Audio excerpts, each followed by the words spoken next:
is Francis Mwaura.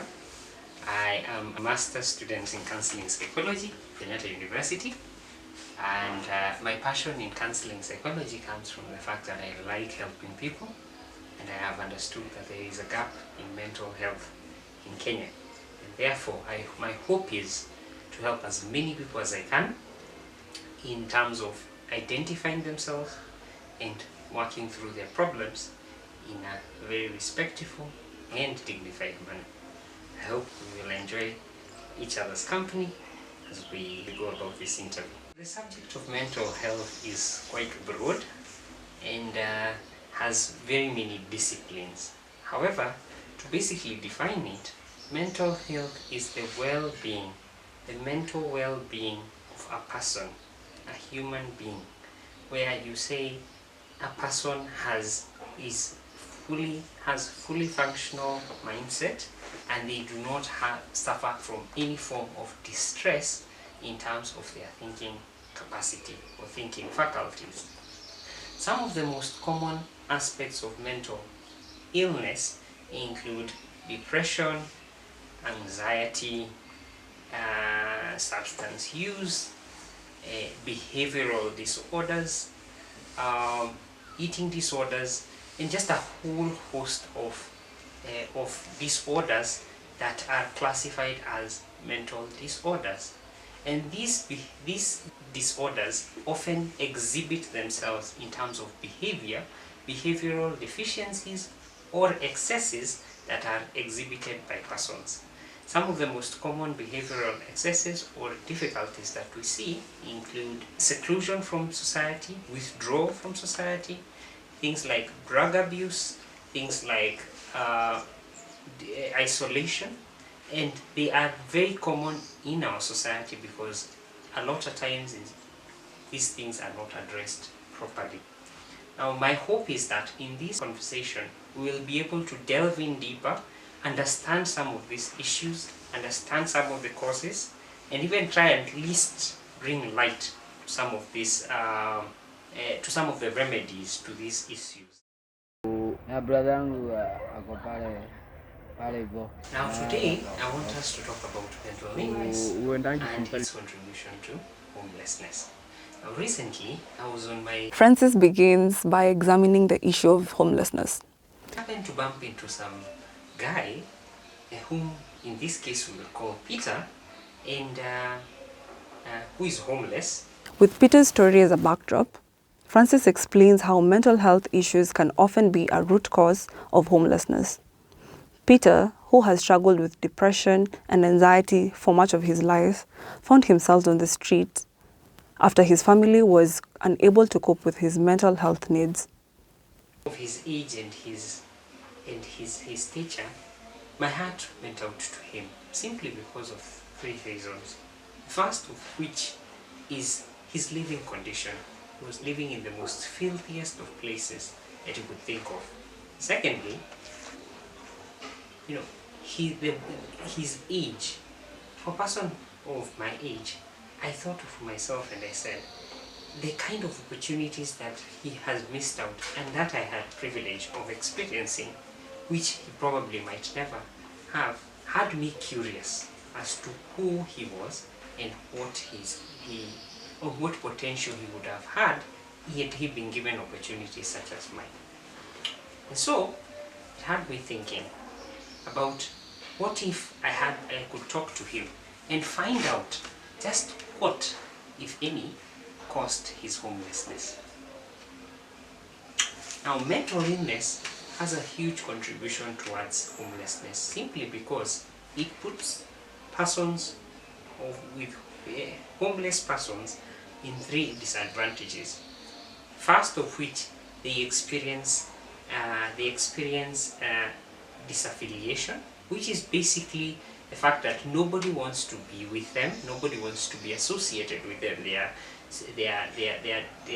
disaffiliated from their families, their friends, their support systems.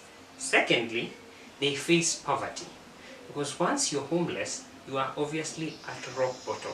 You do not have basic needs, basic shelter, basic food, and every other basic need that is needed for sustenance.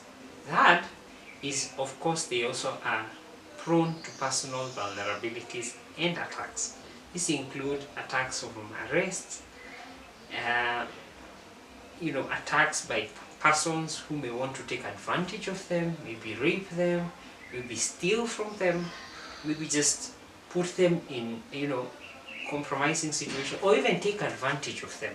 Often we see people, especially vulnerable persons such as children and women, who are suffering from mental illness and are homeless, being taken advantage of, being raped, being molested, and these are just some of the challenges that these persons face.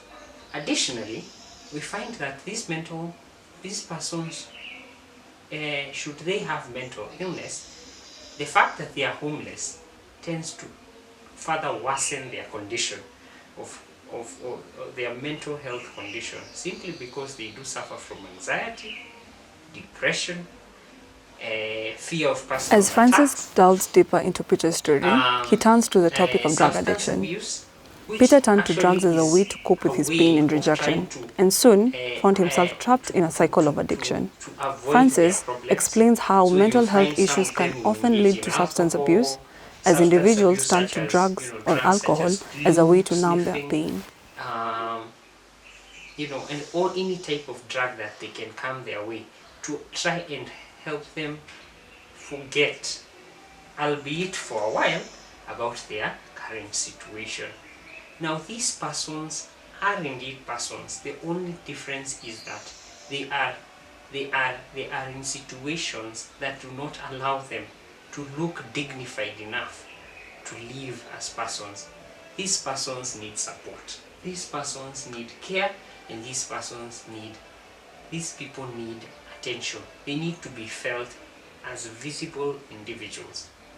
Quite often than not, we will tend to pass them on our streets, we'll tend to ignore them, we'll tend to even insult them when we meet them, and see them as a nuisance.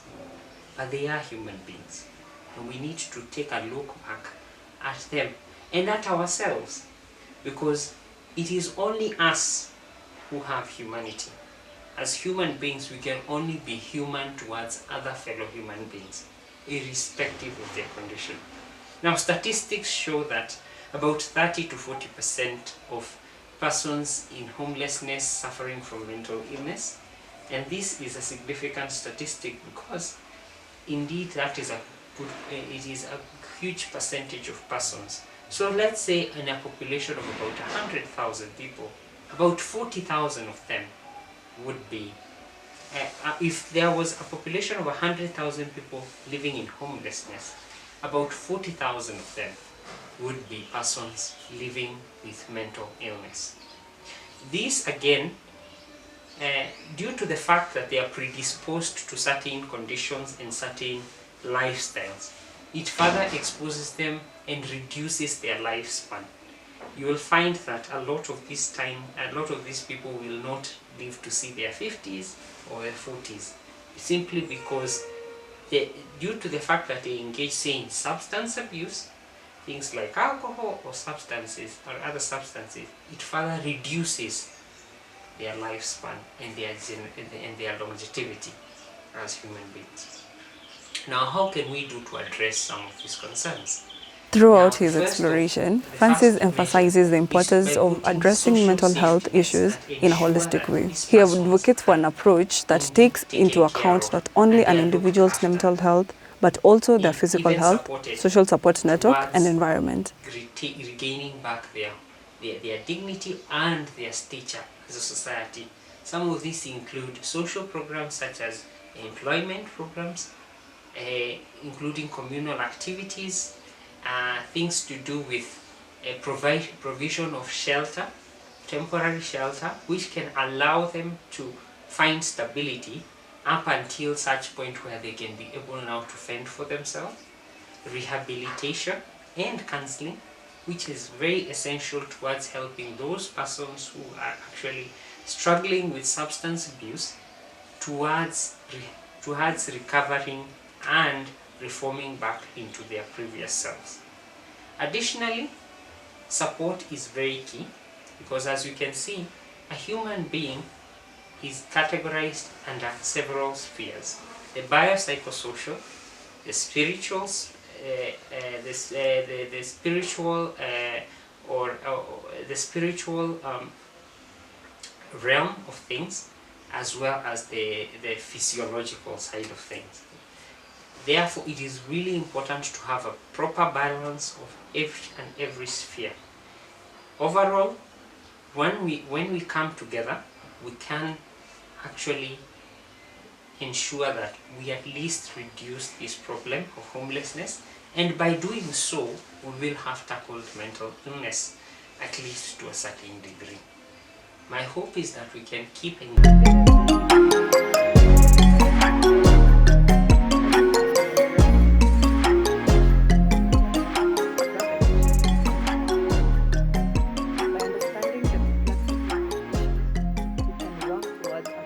where individuals like Peter have access to the resources and support they need to reclaim their lives.